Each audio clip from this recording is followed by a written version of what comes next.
အားလုံးပဲမင်္ဂလာပါကျွန်တော်ဒီဗီဒီယိုလေးမှာကျွန်တော်တို့ Mobile Legends Diamond ကိုဘယ်လိုရောင်းရမလဲဆိုတာလေးကိုကျွန်တော်တစ်ဆင့်ချင်းပြပြပေးသွားမယ်ကဲဆိုတော့ကျွန်တော်ဒီဗီဒီယိုလေးကတော့ကျွန်တော်တပုတ်ထဲနဲ့ပြောသွားရင်ကျွန်တော်တို့ရန်ကြီးရှေ့မှာဆိုတဲ့အတွက်ကျွန်တော်အပိုင်းလေးတွေခွဲပြီးတော့ပြောသွားမယ်ကျွန်တော်ဒီဗီဒီယိုလေးမှာကတော့ကျွန်တော်တို့ account ဖွင့်ပြီးကျွန်တော်တို့Diamond ဖြည့်ဖို့အတွက် account ဖွင့်ပြီး account ထဲကိုကျွန်တော်တို့ကုတ်ထည့်ပြီးကျွန်တော်စတာတွေကိုကျွန်တော်ပြောပြပေးသွားမှာဖြစ်တယ်ကဲဆိုတော့ကျွန်တော်နဲ့တူတူတဆင့်ချင်းတိတိကျကျလေးလိုက်ကြည့်လိုက်ပါကဲပထမဦးဆုံးအနေနဲ့ကျွန်တော်တို့ကDiamond ရောင်းဖို့အတွက်ဆိုရင်ဘာလို့လဲဆိုရင်ကျွန်တော်တို့ website ကျွန်တော်နှစ်ခုလိုတယ် website နှစ်ခုကို account ဖွင့်ရမယ်ပြီးရင်ဒီ account ထဲကိုကျွန်တော်တို့ကကုတ်လေးတွေဖြည့်မယ်ကုတ်လေးတွေကနေကျွန်တော်တို့ coin လေးတွေရလာမယ်အဲ့ coin လေးတွေကနေတစ်စင်းကျွန်တော်တို့ကMobile Legends Diamond တို့PUBGUC တို့ကိုဖြည့်ရတာဖြစ်တယ်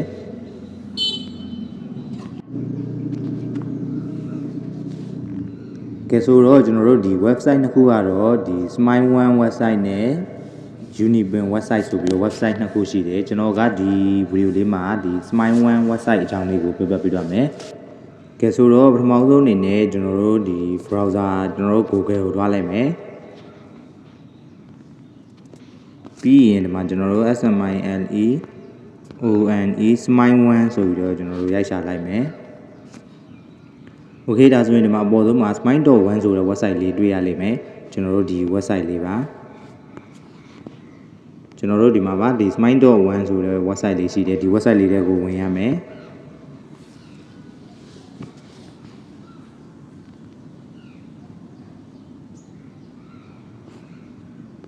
โอเคဒါဆိုရင်ဒီမှာကျွန်တော်တို့ website လေးတွေကိုဒီလိုလေးရောက်သွားလိမ့်မယ်ဒီလိုလေးရောက်သွားရင်ကျွန်တော်တို့ကaccount ဖွင့်မှာဖြစ်တဲ့အတွက်အပေါ်ဆုံးကကျွန်တော်တို့ login ဆိုတဲ့နေရာလေးကိုတစ်ချက်နှိပ်လိုက်မယ်ဒီမှာပါကျွန်တော်တို့login ဆိုတဲ့ဟာလေးကိုပေါ်ဆုံးညာဘက်တောင်ကုန်နေရ login ဆိုတာလေးကိုတစ်ချက်နှိပ်လိုက်မယ်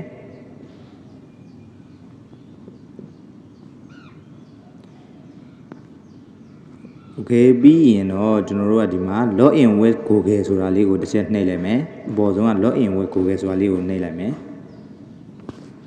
โอเคဒါဆိုရင်ဒီမှာကျွန်တော်တို့ရဲ့ဖုန်းထဲမှာရှိတဲ့ Gmail address တွေကျွန်တော်အများကြီးပဲကြာလာလိမ့်မယ်ဒါကျွန်တော်ကို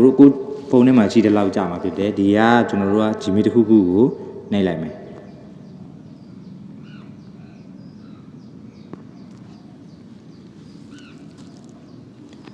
ဒါဆိုရင်ကျွန်တော်တို့ဒီနေရာမှာcontinue ကိုဆက်နှိပ်လိုက်မယ်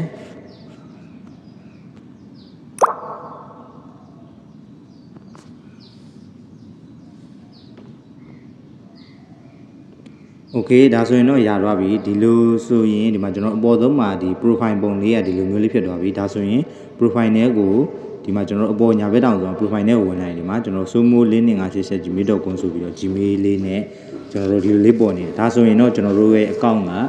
account ဖွင့်ခြင်းကတော့အောင်မြင်သွားပြီတော့ကိုရမ်းကိုလွယ်ပါတယ်ဒါကတော့ account ဖွင့်တာပါဘာမှကျွေတူထည့်တယ်မလို့ဒီလိုလေးကျွန်တော်ဝင်လိုက်ရုံပဲဒါဆိုရင် account ဖွင့်ခြင်းအောင်မြင်သွားပြီကဲဆိုတော့ကျွန်တော်တို့ account ဖွင့်ပြီးသွားပြီဆိုရင်ဘာလုပ်ရမလဲဆိုတော့ကျွန်တော်တို့account ထဲကိုကျွန်တော်တို့က coin လေးတွေထည့်ရမှာဖြစ်တယ် smile coin လေးတွေထည့်ရမှာဖြစ်တယ်ကဲအဲ့တော့ကျွန်တော်တို့ကဒီမှာprofile ရဲ့ဘေးလေးမှာကျွန်တော်တို့အလံပုံစံလေးရှိတယ်အဲ့ဒါလေးကိုကျွန်တော်တို့က Brazil အလံကိုပြောင်းရမယ်အဲ့ဒါလေးကိုတစ်ချက်နှိပ်လိုက်မယ်နှိပ်ပြီးရင်ဒီမှာ Brazil ကိုရိုက်ရှာမယ်ဒီမှာ B လို့ရိုက်ရှာလိုက်ရင်ဒီမှာ Brazil ဆိုတာတွေ့တယ်Brazil လေးကိုတစ်ချက်နှိပ်လိုက်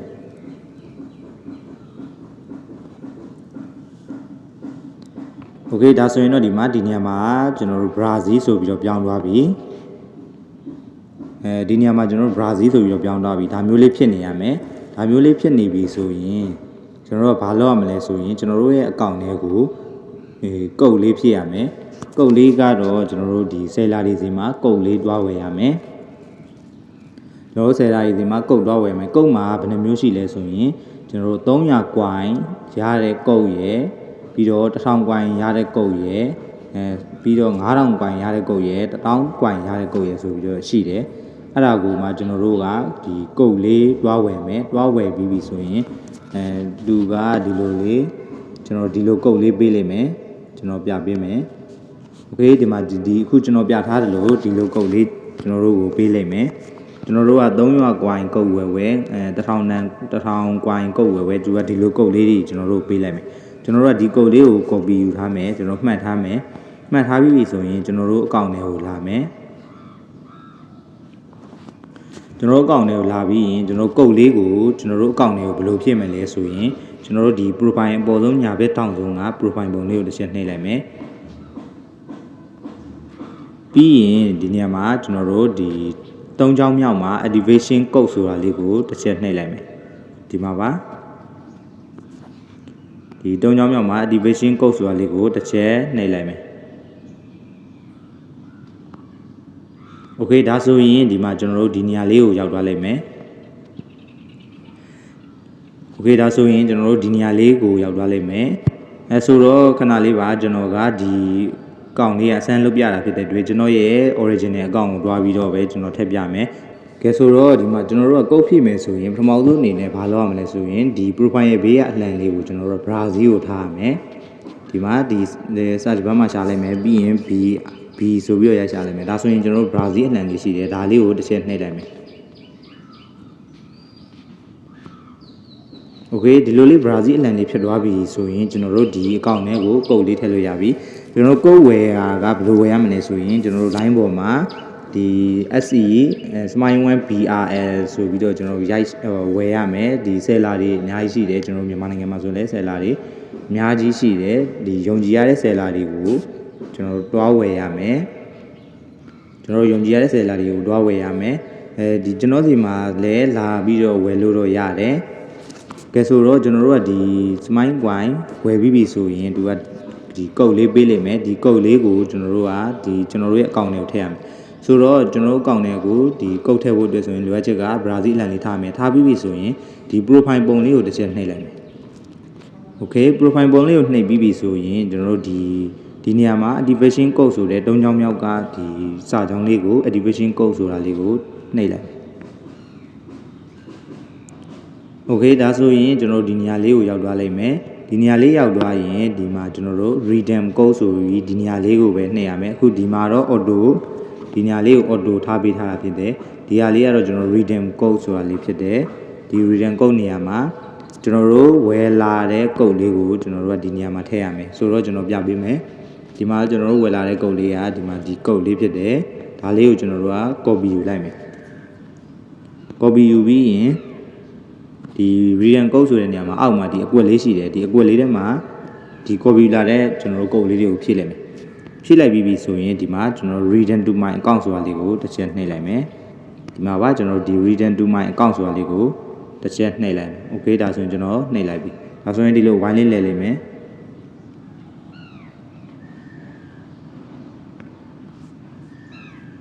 โอเคဒီကုတ်လေးကကျွန်တော်အဟောင်းကြီးဖြစ်နေတာဖြစ်တယ်ဆိုတော့ကျွန်တော်ဝယ်လာတဲ့ကုတ်လေးကိုကျွန်တော်ဒီမှာ paste ချလိုက်မယ်ချပြီးရင်ဒီမှာကျွန်တော် redeem to my account ဆိုတာလေးကိုတစ်ချက်နှိပ်လိုက်မယ်โอเคဒါဆိုရင် wine လေးလဲလိုက်မယ်ဒါဆိုရင် okay ဒီလိုလေးကျွန်တော်ပြသွားပြီဆိုရင်ဒီမှာကျွန်တော်တို့300ဆိုပြီးတော့ပြနေပါတယ်ဒီမှာကျွန်တော်တို့300ဆိုပြီးတော့ပြနေတယ်ကျွန်တော်တို့ကဒါလေးကတော့ကျွန်တော်ကဒီ300ကုတ်လေးကိုဝယ်ထားတာဖြစ်တယ်ဆိုတော့တကယ်ချင်းတို့ကဒီညမှာ1000ကုတ်ဝယ်တယ်ဆိုရင်ဒီညမှာ1000ပြမယ်1000ကုတ်ဝယ်တယ်ဆိုရင်ဒီညမှာ1000ပြမယ်ဒါဆိုရင်တော့ကျွန်တော်တို့ကောက်နယ်ကိုကုတ်လေးရရောက်မရောက်ကြည့်လိုက်မယ်ဒီမှာကျွန်တော်တို့ confine လေးကိုဘယ်ဘက်ကစာလေးကိုနှိပ်လိုက်မယ်โอเคဒါဆိုရင် confine နှိပ်လိုက်မယ်โอเคဒါဆိုရင်ဒီမှာကျွန်တော်တို့ဒီနေရာမှာ S ပုံစံလေးနဲ့လိမ်မောင်အောင်လေးရှိတယ်ဒီမှာဒီနေရာမှာကျွန်တော်ရဲ့ကုတ်လေးက9.5ကနေအခု300တိုးလာပြီကျွန်တော်306.5 coin ဖြစ်သွားပြီဒါဆိုရင်တော့ကျွန်တော်တို့အကောင့်တွေကိုဒီ coin လေးကလုံးဝကိုရောက်ရှိလာပြီဖြစ်တယ်ကဲဆိုတော့ဒါလေးကတော့ကျွန်တော်တို့ coin ထက်နီးလေးကျွန်တော်တို့ကုတ်ကိုဒီကျွန်တော်တို့ရဲ့အကောင့်မှာကုတ်ဖြည့်နီးလေးဖြစ်တယ်ကုတ်ဖြည့်ပြီးတော့ကျွန်တော်တို့ coin ထက်နီးလေးဖြစ်တယ်ပေါ့ဗျာကဲဆိုတော့ဒီမှာကျွန်တော်ပြန်ထွက်မယ်ပြန်ထွက်ပြီးကျွန်တော်တို့ရဲ့ကုတ်ကိုဘယ်လိုကြည့်ရမလဲဆိုရင်โอเคကျွန်တော်တို့မှာဘယ်လောက် coin ရှိလဲဆိုတာကိုကျွန်တော်တို့မှာ smile coin ဘယ်လောက် coin ရှိလဲဆိုတာကိုဘယ်လိုကြည့်ရမလဲဆိုရင်ဒီ profile လေးကိုပဲတစ်ချက်နှိပ်လိုက်မယ်နှိပ်လိုက်ပြီးပြီဆိုရင်ဒီမှာကျွန်တော်တို့ဒီ recheck ဆိုတာလေးကိုတစ်ချက်နှိပ်လိုက်မယ်ဒီဒုတိယမြောက်ကြောင်းက recheck ဆိုတာလေးကိုတစ်ချက်နှိပ်လိုက်မယ်โอเคဒီ recheck ဆိုတာလေးကိုနှိပ်လိုက်ရင်ဒီမှာကျွန်တော်တို့တွေ့ပြီဒီမှာ balance ဆိုပြီးတော့ ဒီမှာကျွန်တော် balance ဆိုပြီးတော့ရှိတယ်ဒီမှာ3.6.5ဆိုပြီးတော့ရှိတယ်ဒါလေးကကျွန်တော်တို့မှာရှိတယ်ဒီ coin တန်ဖိုးလေးကျွန်တော်တို့မှာရှိတဲ့ coin ပမာဏလေးကိုပြပေးတာဖြစ်တယ်ကဲဆိုတော့ဒီလောက်ဆိုရင်အားလုံးပဲနားလည်ကြမယ်လို့ထင်တယ်ဒါလေးကတော့ကျွန်တော်ခုပြောပြသွားဒီဗီဒီယိုလေးမှာပြောပြသွားတာလေးကတော့ကျွန်တော်တို့ဒီ Smile One အကောင့်ဖွင့်နည်းရယ်ပြီးတော့အကောင့်ထဲကိုကျွန်တော်တို့အကောင့်ထဲကိုဒီကုတ်လေးဖြည့်နည်းကုတ်ဖြည့်ပြီးတော့ကျွန်တော်တို့ coin ဖြည့်နည်းလေးကိုကျွန်တော်ပြောပြပြီးတော့ဖြစ်တယ်ပြီးတော့ဒီ balance ကိုလည်းကြည်နည်းလေးကိုလည်းကျွန်တော်ပြောပြပြီးတော့ဖြစ်တယ်ကဲဆိုတော့ဒီလောက်ဆိုရင်အားလုံးပဲနားလည်ကြမယ်လို့ထင်တယ်နောက်ဗီဒီယိုမှာကျွန်တော်တို့ diamond ကျွန်တော်တို့အရင်ဈေးတွက်နည်းရယ်ဒီ diamond ဖြည့်နည်းရယ်ကိုကျွန်တော်ပြောပြပြီးတော့မယ်ကဲဆိုတော့ဒီဗီဒီယိုလေးကတော့ဒီလောက်နဲ့ပဲဆုံးတက်လိုက်တော့မယ်အားလုံးပဲအဆင်ပြေကြပါစေမတိတာရှိရင်လည်းကျွန်တော်ကိုချိန်မရွေးလာလို့ရပါတယ်ကျွန်တော်တို့ရဲ့ဒီ Smile One အကောင့်လေးကိုကုတ်လဲဖြည့်ပြီးပြီ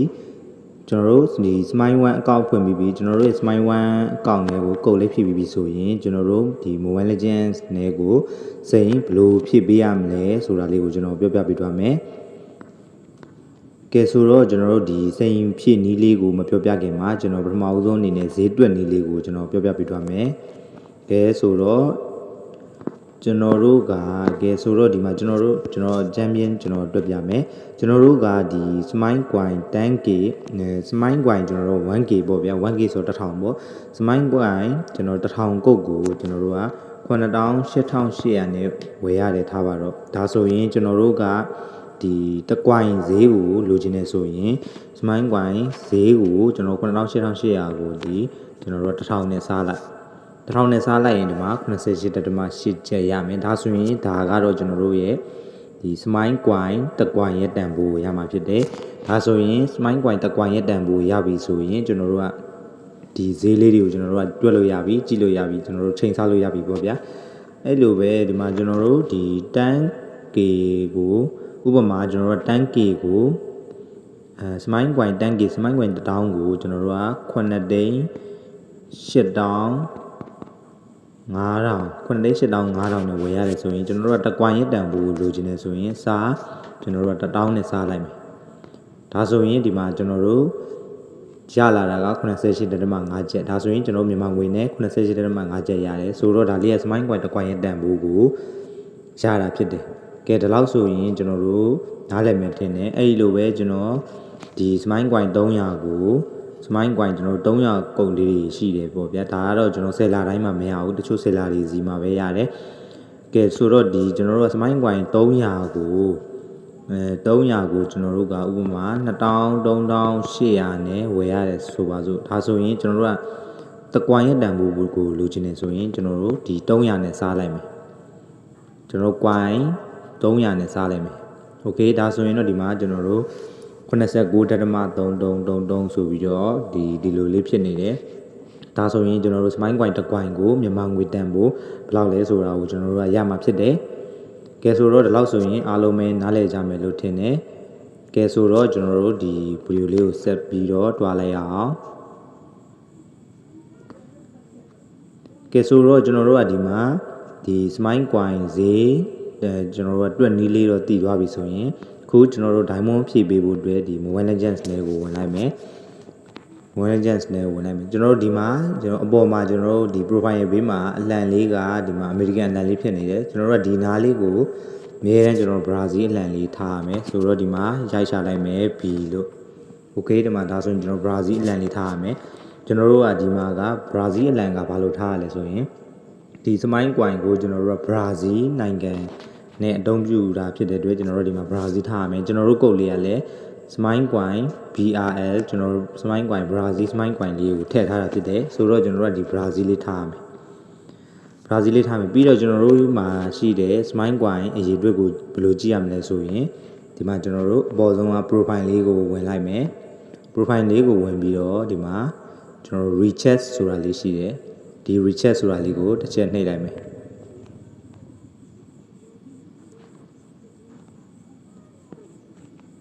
okay rechat ဆိုတာတစ်ချက်နှိပ်လိုက်မယ်နှိပ်လိုက်ပြီဆိုရင်ဒီမှာကျွန်တော်တို့ဒီနေရာမှာတွေ့နိုင်တယ်ကျွန်တော်တို့ balance ဆိုတဲ့နေရာမှာဒီမှာပေါ့ဗျာဒီနေရာမှာကျွန်တော်တို့ရဲ့coin ကျွန်တော်ရဲ့ coin က 82.5 ကွိုင်ရှိတယ်ဒါလေးကကျွန်တော်တို့မှာရှိတဲ့ကွိုင်ပမာဏကိုကြည့်တာဖြစ်တယ်ကဲဆိုတော့ကျွန်တော်တို့ကဒီမှာကျွန်တော်တို့ကဒီ Mobile Legends နဲ့ကို Diamond ဖြစ်ပြီးမှဆိုရင်ဒီ home နဲ့ဝင်လိုက်မယ်ပြီးရင်ကျွန်တော်တို့ Mobile Legends ကိုရှာလိုက်မယ် Okay ဒီမှာအောက်လေးနဲ့ဆွဲချလိုက်ရင်ဒီမှာ Mobile Legends တွေ့ပြီ Mobile Legends ကိုနှိပ်လိုက်မယ်နှိပ်လိုက်ပြီးရင်ဒီမှာကျွန်တော်တို့ထုံးစံတိုင်းပဲကျွန်တော်တို့ဒီအပေါ်ကအကွက်မှာကျွန်တော်တို့ရဲ့ ID ထည့်ရမယ်ပြီးရင်ဒုတိယအကွက်မှာကျွန်တော်တို့ခွန်ဆောင်ခွင့်ပေးတဲ့စာပါကိုထည့်ရမှာဖြစ်တယ်ကဲဆိုတော့ကျွန်တော်ထည့်မယ်ကျွန်တော်ထည့်ရမယ် ID လေးကိုကျွန်တော်တွားကြည့်လိုက်မယ်ဒီမှာကျွန်တော်တို့ဒီ copy ယူလိုက်မယ်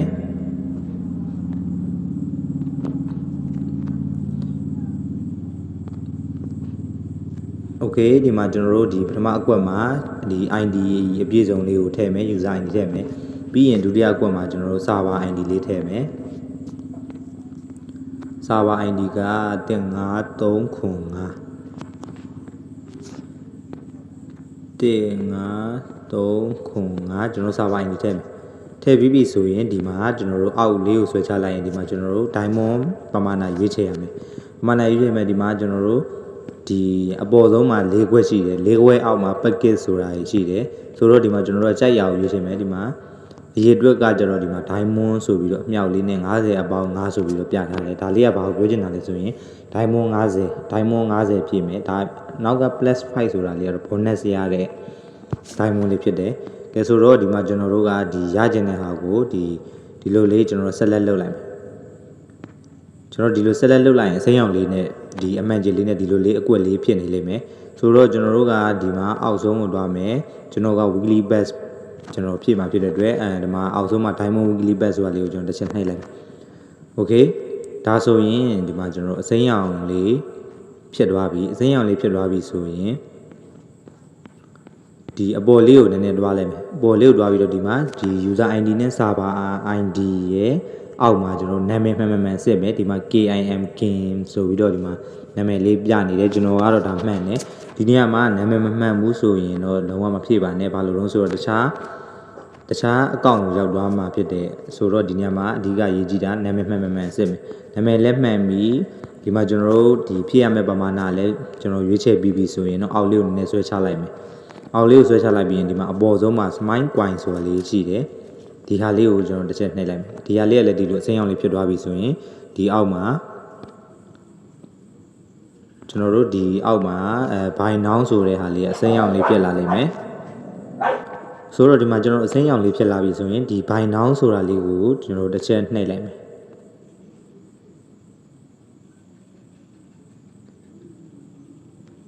โอเคဒါဆိုရင်တော့ဒီမှာကျွန်တော်တို့ဒီ payment successful ဆိုပြီးတော့ဖြစ်သွားပြီဒါဆိုရင်တော့ကျွန်တော်တို့ဒီအကောင့်ကိုကျွန်တော်တို့ဒီ Mobile Legends အကောင့်တွေကိုခဏနေရင်ဒီ diamond လေးတွေရောက်လာမှာဖြစ်တယ်ကဲဆိုတော့ဒီမှာကျွန်တော်မပြောပြလိုက်ရဘူးခုနကကျွန်တော်တခုလေးကြံသွားတယ်ဒါကဘာလဲဆိုရင်ဒီမှာဥပမာကျွန်တော်တို့ဒီမှာ diamond clip back ကိုရွေးထားတယ်ပြီးရင်ဒီမှာသူ့ရဲ့တန်ဖိုးကိုကြည့်ချင်ရင်တော့ဒီမှာသူဘယ်လောက်ကျမလဲဆိုတော့ကြည့်ချင်ရင်ဒီမှာဒီ smile coin 86 coin ကုန်ပါဆိုပြီးတော့ဒီမှာလေးသူပြထားတယ်ဆိုတော့ကျွန်တော်တို့86 coin ဆိုရင်ဒီမှာကျွန်တော်တို့ခုနကတော့ကျွန်တော်တို့တွေ့ထားတဲ့86 coin ကိုကျွန်တော်ခုနကတွေ့ထားတဲ့ဒီတ coin ရဲ့တန်ဖိုးနဲ့ကျွန်တော်မြှောက်ကြည့်လိုက်မယ်ဥပမာကျွန်တော်98.8then မြှောက်ကြည့်လိုက်ရင်ဒီမှာကျွန်တော်9988ဆိုတာလေးဒီမှာကျွန်တော်တို့မြန်မာငွေတန်ဖိုးရပြီဒါဆိုရင်တော့ဗာလဲဆိုတော့ကျွန်တော်တို့ကဒီ weekly pass တစ်ပတ်စာရဲ့ကျွန်တော်တို့မြန်မာငွေတန်ဖိုးကျွန်တော်တို့ရဲ့အရင်က9988ချက်ဖြစ်တယ်ဆိုတော့ဒါကိုကျွန်တော်တို့ကနည်းနည်းလေးအမြတ်တင်ပြီးတော့ကျွန်တော်တို့ပြန်ပြီးတော့ရောင်းလို့ရတယ်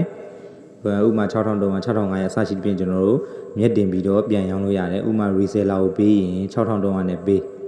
ကျွန်တော်တို့ပြီးတော့ကျွန်တော်တို့ပြန်ရောင်းရင်6500နဲ့ရောင်းအဲ့လိုမျိုးလေးလည်းကျွန်တော်တို့ကလုပ်လို့ရမယ်